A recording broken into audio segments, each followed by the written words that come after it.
रही बात सपा के राष्ट्रीय अध्यक्ष आदरणीय अखिलेश अंकल जी की,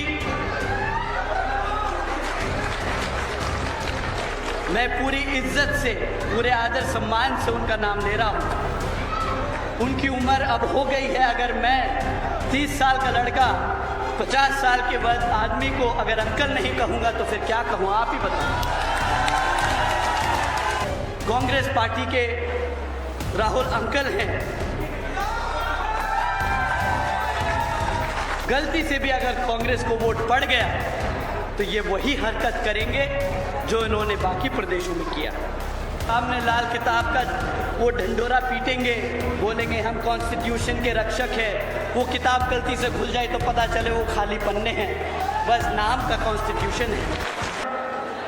तो सपा और कांग्रेस के लोग भी आप लोगों के बीच में घूमने का काम करेंगे, वो भी आप लोगों के बीच में आके आपको लुभाने का काम करेंगे। परंतु ये दोनों ही पार्टियां, चाहे कांग्रेस हो या बीजेपी, दोनों ही पार्टियां एक ही सिक्के के दो पहलू हैं। आदरणीय बहन जी, आप सबको इनके बारे में आगाह करती आई हैं। साथियों, जो नीतियां, जिन नीतियों पे भाजपा आपके प्रदेश में काम कर रही है, तो जिस जगह कांग्रेस सत्ता में आसीन है अपने प्रदेशों में, वो भी उन्हीं नीतियों पे अपने राज्य में सत्ता चला रही है। तो इनके काम कुछ अलग नहीं। या आके आपके सामने लाल किताब का वो ढंडोरा पीटेंगे, बोलेंगे हम कॉन्स्टिट्यूशन के रक्षक हैं। वो किताब गलती से खुल जाए तो पता चले वो खाली पन्ने हैं, बस नाम का कॉन्स्टिट्यूशन है। वो किताब भी उनकी तरह ही है, अंदर से खाली, सिर्फ बाहर से ढिंडोरा और ढोंग करने के लिए बहुत अच्छी है। जब से 2-2.5 साल से ये लोग पार्लियामेंट पहुंचे हैं, जब से कितनी बार आपके संविधान को बचाने के लिए इन्होंने आवाज उठाई, ये आप सब ने देखा। तो साथियों, कांग्रेस के लोग उसी थाली के चट्टे बट्टे हैं, आज इधर तो कल उधर। अभी बीजेपी को कोसेंगे और कल वही काम आपके अगर सत्ता में आ गए तो वही काम आपके खिलाफ करेंगे।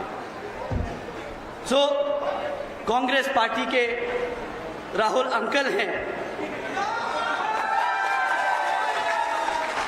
वो आए दिन हर मौके पर बाबा साहब डॉक्टर भीमराव अंबेडकर जी की बात करते हैं, परंतु जिन प्रदेशों में उनकी कांग्रेस की सरकार चल रही है, वहीं पर वो वही काम कर रहे हैं जो यहां भाजपा कर रही है। तो अगर गलती से भी अगर कांग्रेस को वोट पड़ गया तो ये वही हरकत करेंगे जो इन्होंने बाकी प्रदेशों में किया। और रही बात सपा के राष्ट्रीय अध्यक्ष आदरणीय अखिलेश अंकल जी की, मैं पूरी इज्जत से, पूरे आदर सम्मान से उनका नाम ले रहा हूं। उनकी उम्र अब हो गई है। अगर मैं 30 साल का लड़का 50 साल के बाद आदमी को अगर अंकल नहीं कहूंगा तो फिर क्या कहूं, आप ही बताएं।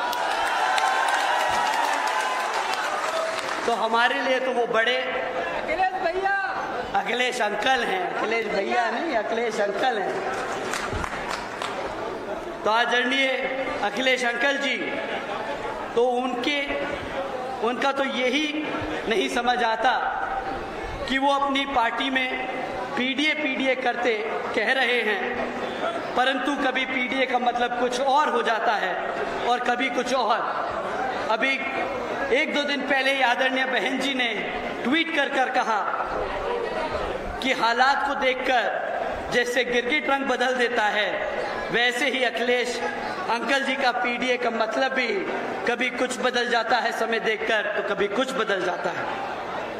साथियों, अगर आप उनका 2012 से 2017 का शासनकाल को अगर आप याद करें, तो उनकी सरकार के दौरान सत्ता में संभालते ही एक छेड़छाड़ की विवाद से पूरा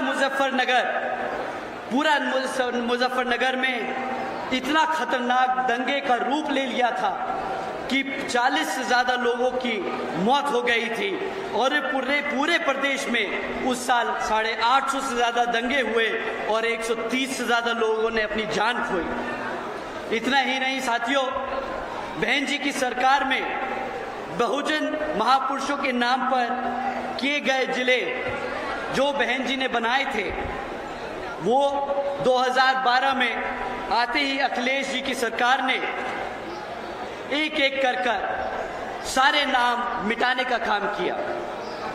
कांशीराम नगर को वापस कासगंज कर दिया, महामाया नगर को वापस हाथरस कर दिया, रामाबाई नगर को वापस कानपुर देहात बना दिया, छत्रपति शाहू जी महाराज नगर को वापस गोरगंज कर दिया,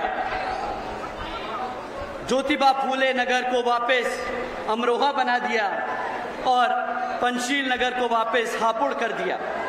साथियों, ये सिर्फ नाम बदलना नहीं है, इन सभी महापुरुषों के नामों से हमारा इतिहास जुड़ा है।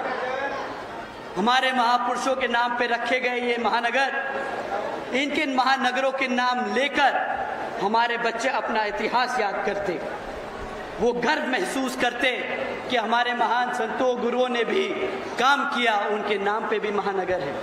परंतु इनका असली चेहरा आप लोगों के सामने आ गया था जब इन्होंने सत्ता में अपना कदम रखा।